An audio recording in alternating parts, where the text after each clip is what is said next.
You wanted the best.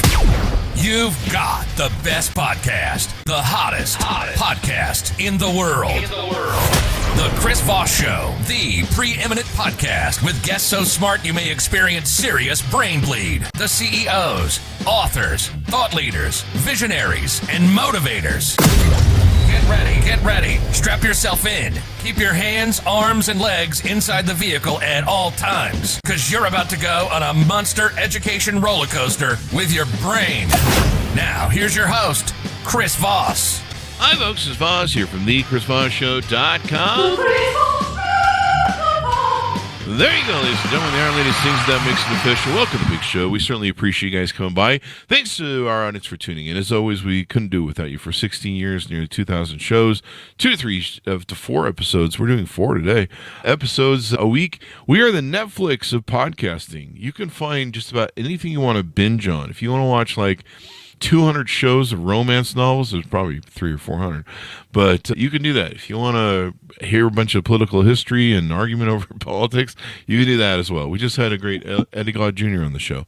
You want to, I don't know, any book you want, fiction, novels, nonfiction, it's all on the Chris Voss Show. We appreciate all you folks that consume the show regardless. We get like a 96% consumption rate. So evidently you guys are just binging the whole damn show. But just so you know, there's segments if you want to cruise them as well over there. We always have the smartest people on the show share with you their journeys, their mindsets, their things they learn through their cathartic moments and help you with the stories of life. And as we always say on the Chris Voss Show, stories are the owner's manual to life. Today we've got an amazing young man on the show. We're going to be talking to him about some of the work he does. He's also the author of a book that came out in 2014 called The Ultimate Guide to Internet Marketing for Dentists. All you need to know to effectively market your dental practice online. Chris Pistorius joins us on the show today. We're going to be talking to him about his insights and everything that went into the work that he does and how he can help you be better. He spent over 20 years refining marketing strategies that drive real growth in small businesses. He has a background with online giants like Google, AOL, Time Warner, and MapQuest, followed by a successful track in running one of the top-rated local marketing agencies in the country. He brings a wealth of knowledge on helping small businesses untangle the web. I'm still trying to do that, actually. And he's the author of the latest book there, aforementioned. Welcome to the show, Chris. How are you? Hey, Chris. I'm good. How you doing? There you go. I found your bio at the last second. Yeah. That's a pretty good guess if you're guessing. Yeah, I just made it up, so I evidently got close. So there you go. Yeah. So welcome to the show. Give us your .coms. Where do you want people to find you on the interwebs? Yeah, website is Kickstart, like a motorcycle, kickstartdental.com. There you go. Sounds like what my ex-wife does to me every morning. Kickstart. No, I don't know what that means. There you go. Get out of bed. Get to work. Chris, give us a 30,000 overview of what you do over there. Yeah, so I've been in local marketing for over 20 years. During you're announcing my bio, which ages me when you start throwing out companies like AOL and MapQuest. And remember when we used to, driving directions weren't built into our phones and our cars. You had to actually print out MapQuest maps. Oh, yeah. That's back when I was working there. So, yeah, I've been doing local marketing for a long time. And about 15 years ago, I decided to stop working for another company or another agency, and I created my own. And we've, in the beginning, we took on all kinds of clients, helping car dealerships or lawyers or attorneys. And then we niched down to just dentistry. And so that's what we're focused on today, is just helping dental practices get more new patients, the kind of patients that they want. But a lot of the things that I talk about marketing-wise, Chris, are really applicable to any type of local business. So there you go. That's what I do. There you go. Marketing is important, especially in today's age where, you and I might have grown up. I know I did in the age where they used to dump a giant phone book on your porch every year or so. And man, if you weren't in the right place on those yellow pages, you didn't have the right size ad. There was always the famous lawyer that would always buy the back of it. Yep. You were out of business. Now you've got the internet and you can game it a little bit easier, but it's a complicated game. Yeah, the problem is that there's about 5,000 places a local business can advertise online. Wow. Back in the days where you were talking about, it was, you do some direct mail, maybe you get your ad in the yellow pages and you're done. You don't have to be all that strategic. Now you've got to be a little bit more careful, a little bit more strategic, because everybody wants to take your money, but I can promise you that not everybody's going to get you results. So that's why I created this agency, was to try to fill that gap and help people, local businesses really understand where it is that they should be marketing themselves. Yeah. And dentists need a lot of help because, they're good people, but it can be tough being a dentist, I hear, because they aren't running in there to meet you. Yeah, the thing about it is that there's more competition now than ever for dental practices. Really? Wow. There's tons of them. Yeah. Corporate dentistry is a thing now, so these big corporations are buying up individual dental practices. So your local practice that you think, Dr. XYZ is owned for 50 years might now be owned by a corporate dentist. You don't even know it. Mm-hmm. So there is mounting pressures on them. And you know what? Dentists just want to be dentists most of the time. And it used to be you open a dental practice and if you build it, they will come. That's not the case anymore. You've got to really know how to market a dental practice and how to get yourself out there. You're going to struggle. Yeah. And of course, ranking on Google, ranking on search engines, ranking on local search engines, it's kind of, I think their game's kind of a little bit like attorneys, right? You want to try and get the local area because, it's a little hard to do dentistry for people across the nation unless you got offices there. Yeah, you're exactly right. It's all about local for these guys, and it's tougher than it used to be. I mean, everybody laughs about the yellow pages like we just did, but they were effective then, and it wasn't too strategic. Just as long as you get your name in the alphabet in the right spot and bought an ad here or there, you're in good shape. Yeah, back then it was like you always named your company like AAA, AAA something, AAA plumbing or something. Yep. And then you're like, you get the yellow page, and you're like, damn it, they bought the whole page ad, and we bought the half page ad. There you go. You're stuck with it for a year. Yeah. It's funny when you mention that the philosophy hasn't changed much. It's like whoever's on the top of Google gets all the calls, right? It's not alphabetical, of course, but it's always like that top person because people are lazy. They don't want to look all around. They just want to find that first result. Yeah. You can be a serial killer, put all your dead bodies on page 2 of Google, and no one will find them. Nobody would know. Like even the FBI would be like, where are those dead bodies? Around here somewhere, but I don't see them on the first page of Google. You got it. So, yeah, I can't even remember the last time I clicked. I think the only time I click over the second page of Google is when I'm seeing our search results. I'm like, what's going on with our thing? That's about the only time I've ever clicked the second thing. Yeah, and Google's getting a little crafty. Now it's just like one big long scrolling page. You don't actually physically go to a second page. So they're testing that. So sometimes you'll get those results. And see, I don't know that because I never scrolled down. Yeah, exactly. That's right. Yep. You got it. Tells you what you need to know. Yep. And then constantly Google's changing the game too, right? Every time you think that you have your SEO dialed in or whatever, Google's, that's all gone. We're doing something different now. Yeah, they call it an algorithm, and an algorithm's just a fancy word for rules. And there's really, they change their rules so they can constantly have fresh content come up because they don't want to keep showing the same stagnant results over and over and over. So they change their rules on how people rank, and it's the jobs of people like me and my company to stay ahead of that game and make sure that our clients are always showing up no matter what happens. There you go. In dentistry, you also have a positive message because, when I get dentists are like, hey, you want to go to the dentist? I'm like, I don't know. Is it time for my prostate exam? It's a hard choice right there. Yeah. Coin flip there. But I mean, at least, I don't know, there's a joke there somewhere. But so tell us, what are some of the ways that you, give us a little bit more in depth without giving away the secret sauce of what are the ways you work with dentists and help them? And of course, maybe some of this is applicable to other sort of marketing. Yeah, we customize everything because what we found early on is that what works in LA isn't going to work necessarily in New York or Louisiana or wherever. Demographics are different. People use the internet differently and they search different ways, right? Mm-hmm. So we have to do some research on the demographics of whatever market we're going into with the dentist. And then we customize a plan based on those demographics to make sure that we get our client's message in front of the people that's most valuable to them. So sometimes, almost always there's an SEO campaign involved to increase organic visibility on Google, Yahoo, Bing. Sometimes we do paid advertising opportunities like with Facebook or Google. We do some display advertising. We do retargeting, which is if you went to a dentist's website, for instance, we'd put a cookie on your browser And then when you left their website, we're going to show you ads if you're like strolling through Facebook or something, just to kind of remind you to go back there and schedule an appointment. So we even do a little bit of direct mail. It's kind of cool, though. We use direct mail in a sense where if somebody goes to one of our clients' website, we'll send them a postcard in the mail because we have some technology that will identify the name and the physical address of the person that visited your website. A little scary, but we can send them a postcard and follow up with them. So there's a lot of different things that we can do. It's just really whatever is going to make the most sense for our clients' goals. Plus making sure people come back, reminding them of, hey, we've been seeing those bags of candies you've been eating on Facebook at Halloween, and you're probably due for at least root canal or two. Yeah, we call those reactivation campaigns, and a lot of dentists overlook that because they're all about, all right, get me more new patients. That's great, and that's certainly part of what we do, but we've got to make sure we lock the back door too so that we can keep those patients going back to you. And so if somebody hasn't been in 6 or 7 months, we're going to send them an email, text message, phone call, whatever it may be, try to get them back scheduled in. Definitely.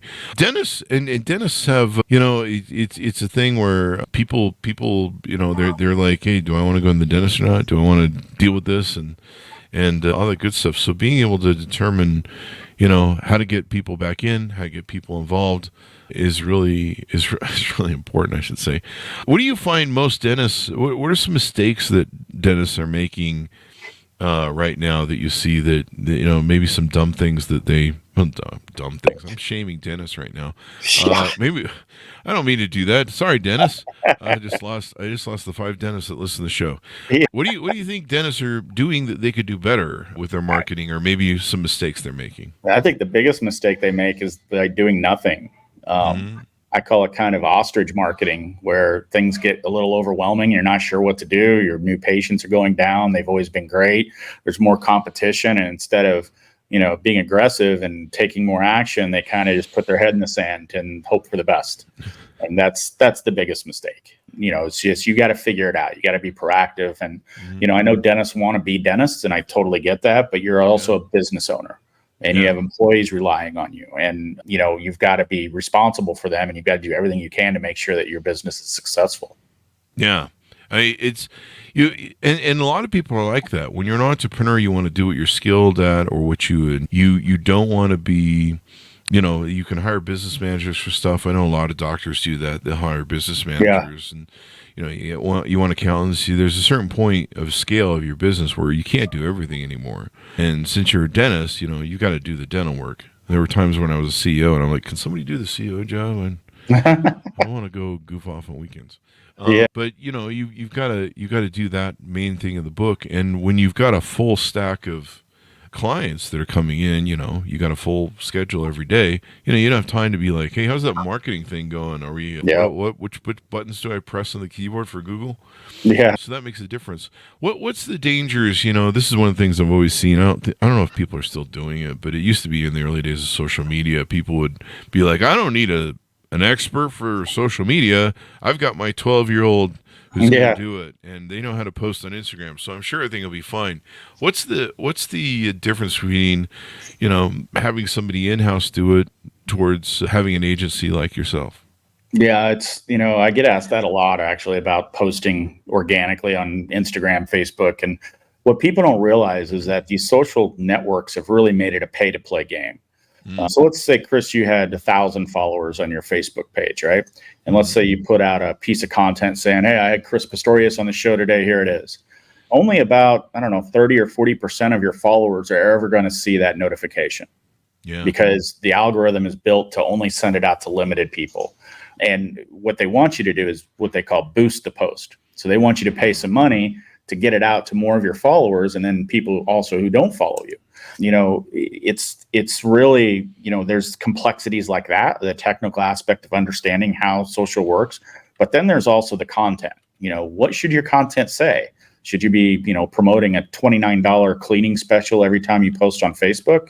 No. Facebook is really more of a branding play, meaning that, we can target people based on demographics like age, income, things like that. That doesn't mean they're looking for a dentist. So you can't just, it's like a relationship, right? You meet a girl and you go on a date. The first words out of your mouth isn't, do you want to get married?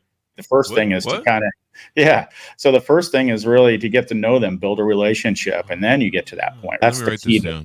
That's the key to marketing on Facebook is introduce yourself first. Don't just start selling all the time, right? Mm-hmm. Put out content that people really want to hear. And then, once you've built up that relationship, then you can start talking about, hey, why do you need to come to my office? There you go. It's all about relationships, really, huh? Yep.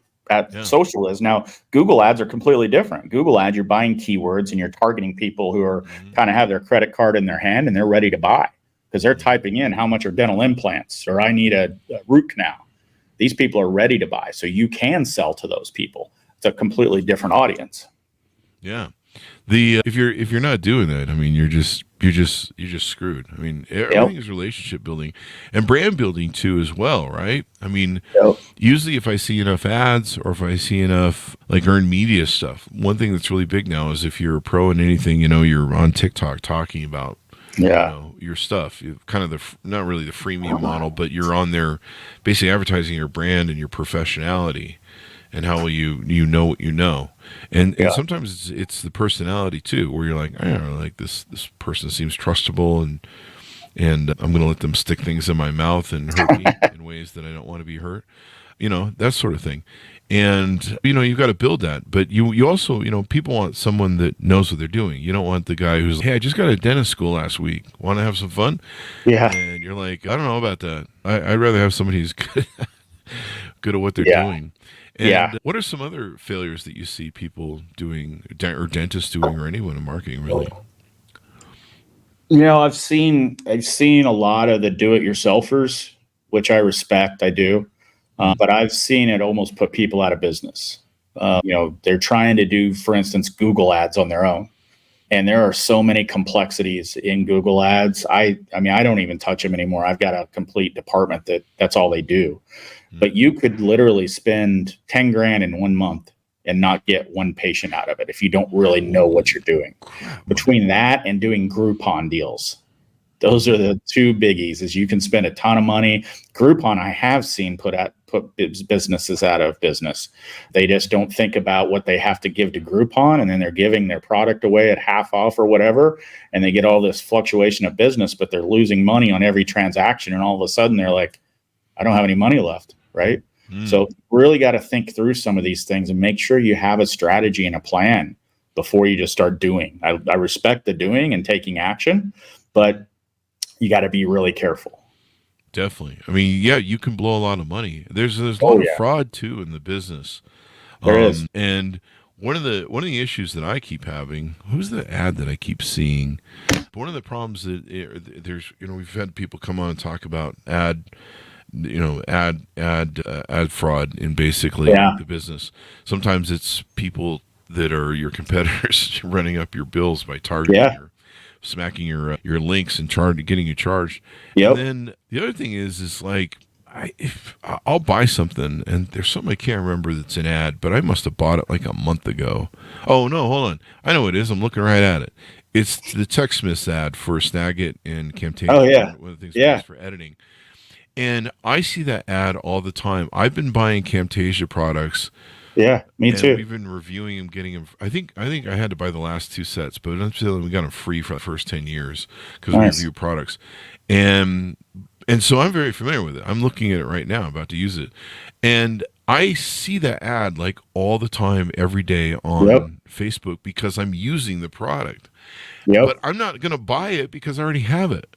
And so that's one of the fraud things in advertising is, I'll buy something on Amazon and then for the next week it's trying to sell me the thing that I just bought. And I'm like, whoever is making that ad is wasting their money. I've already closed. You need to go chase somebody who's new. Yeah, there's a lot of waste. There's a lot of waste and fraud and everything that you just talked about. Absolutely. Mm-hmm. Yeah. So it's pretty interesting.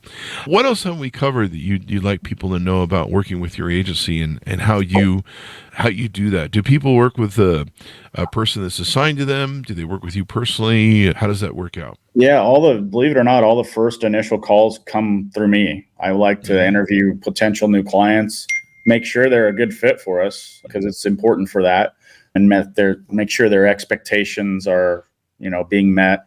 But, I think, even if you're listening to this and you're not a dentist, for your listeners, go to my website and do a free strategy session with me. I won't charge you anything. And if you own an auto repair shop, for instance, I'll give you some tips and tricks for free to help you out. So feel free to go to kickstartdental.com and do that free strategy session. And that'll be with me personally. There you go. I'll do that for my OnlyFans. See if you can help me get some more customers.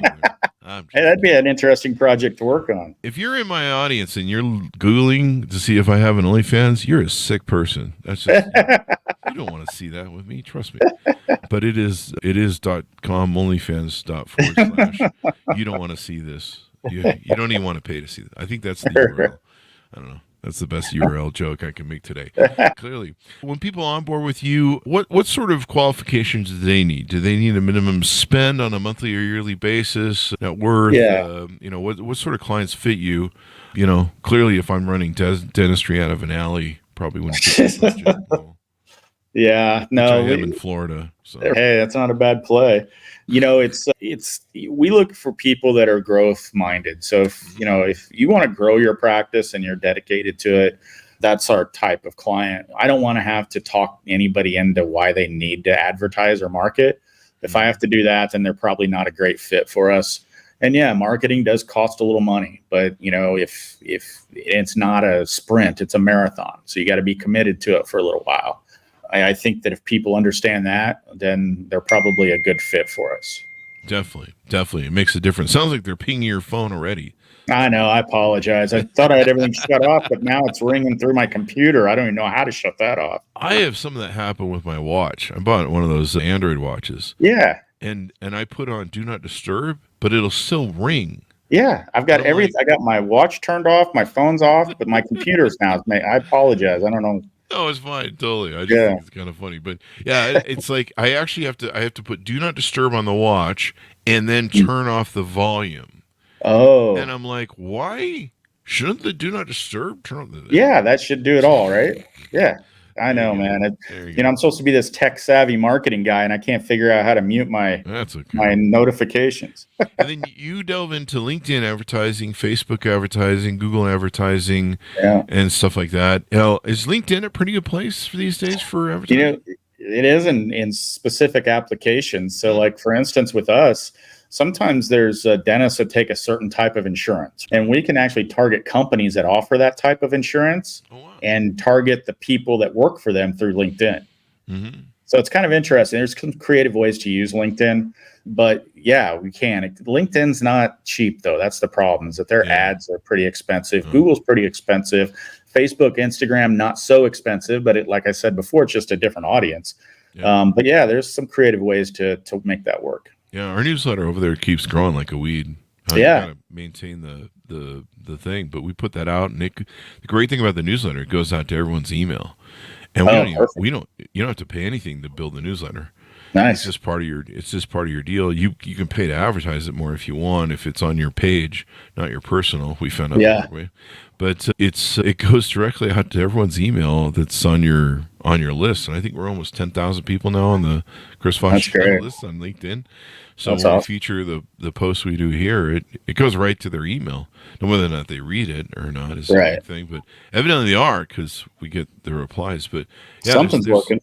There's all sorts of different ways to do that, and LinkedIn is such a great place. I mean, so much money over there. Yeah, it's so professional.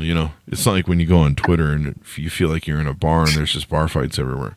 Yeah, we don't even mess with Twitter anymore. It's worthless for us.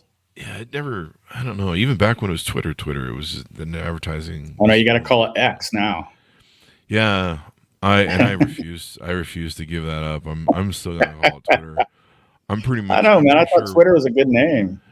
It really is. Ever since it's become X, I can never find it on my phone because I'm looking for the bird. And then I'm like, the other day I got a bill from X for their monthly fee or whatever, and I almost reported it as I'm like, I think someone's hacked my account. Who the hell is X? That's how bad the branding is. And then I was about to report it to my credit card agency, and I'm like, oh wait, I know who that is. Yeah. That's that idiot who has a small dick. Energy. Oh, Elon Musk. Sorry, I pronounced small dick energy. There you go. Now, there was something else I saw on your website I wanted to touch on. You guys also build websites for people, and I imagine that's a big deal for newer dentists or dentists that have some old, I don't know, some Microsoft 2000. Yeah, exactly.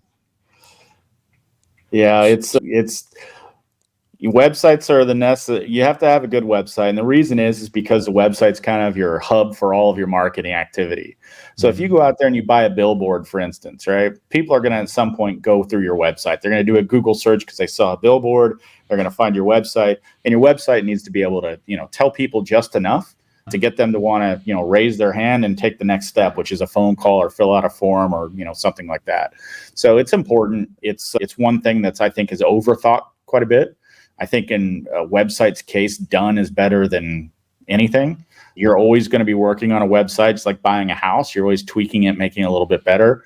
It doesn't have to be perfect. It just needs to be a good functional website that gets the job done. Now, the back end of the website is really more important because that's what Google sees, the coding and all that stuff, and that determines on whether they're going to rank you on the Google search or not. So you've got to look at it from the decorative front perspective and then the back of it. And we do see a lot of dental practices that come to us with a website from the 90s. And we gotta fix this first, guys, because this is your brand, your image, and everybody's going to funnel through it. So It is a big deal. It's overthought. Keep it simple, keep it straightforward, and you'll be in a pretty good position.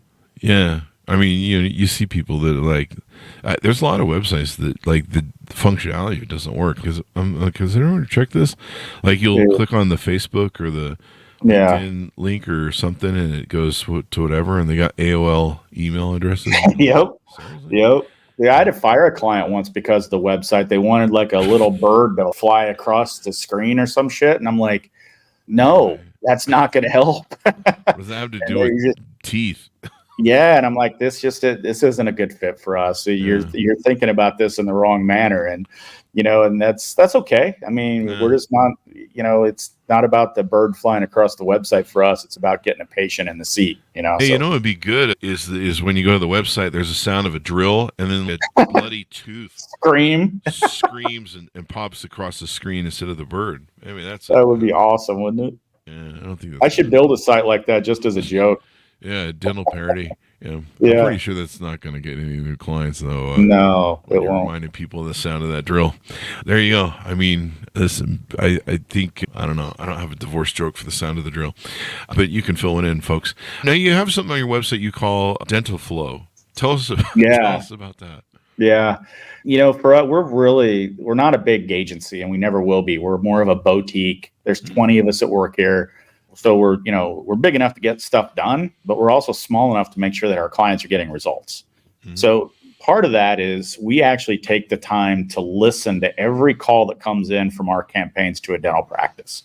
And we're listening to make sure that the leads that are coming in are actual real leads and not just, BS. So we look at all leads that come in. We listen to every call. We look at if they filled out a form, we screen that first. If they do a text message, we look at that. That enables us to show our clients exactly what they're getting out of their marketing campaign. It's not just BS of, you got, 5,000 clicks or impressions or, 400 people called your office. That's great, but 399 of them were all spam, right? So we really take the clutter out of it and make sure our clients know what they're getting. But on the other side, Chris, it lets us understand what's working and what's not, because we can see the quality of leads coming from Google ads versus Facebook ads versus, X ads, whatever it may be. So we really take the time, and that's what that dental flow process is all about. It's just taking the time to really track this stuff and understand where things are coming from. Yeah, you can get a lot of leads. I mean, we've got websites that get a lot of leads, but they're like spam leads from people from Pakistan and India. Exactly. And other agencies, they take advantage of this. That's all they what do you mean? You got 5,000 leads this month. No, they didn't. They got 5,000 clicks to their website. That doesn't that doesn't pay the mortgage. So that's really what we're concerned about. Yeah, how much it converts and it turns into actual business, because that's right. If you're spending all that money and the business isn't converting, you're not going to have any money after a while. Nope. That's going to go right out. It's like when a business looks at, just annual sales or sales numbers. Sales numbers are great, but what's your profit margin? Because that's what's going to make you successful. It's not the top line, it's that bottom line revenue. We had a guy on the show who was an inspiration to blue collar people, but he started his first blue collar business. So he was low bidding jobs so that he could get them. And he ended up, getting all this business and filling out crews, but he forgot to cover for taxes and business expenses. And turns out by the time he woke up to it, he's $500,000 in debt. Exactly. And so you can have a lot of business going on, but you may not have a lot of profit going on. And he wasn't paying attention to the bottom line. He just kind of thought the activity was, the difference. Yep. And sometimes, activity isn't always great. So that's true. That's the whole thing about Groupon I was talking about. They're just giving stuff away and not really understanding the profit levels. Yep. Definitely. Anything more we need to cover and tease out before we go? I don't think so. I think we're good. Cool. There you go. Thank you very much for coming to the show. We really appreciate it. Give us your .com so people can find you on the interwebs. Yeah, kickstartdental.com. And again, if you're not a dentist, no problem. Just hit me up and I'd be more than happy to give you some free advice. There you go. I'm going to call you about my OnlyFans. Do it. There you go. No one wants to see that. Thanks to us for tuning in. Go to goodreads.com/Chris Voss, LinkedIn.com/Chris Voss, Chris Voss, one of the TikTokity, all those crazy places on the internet. Be good to each other. Stay safe or else. We'll see you next time. Or else.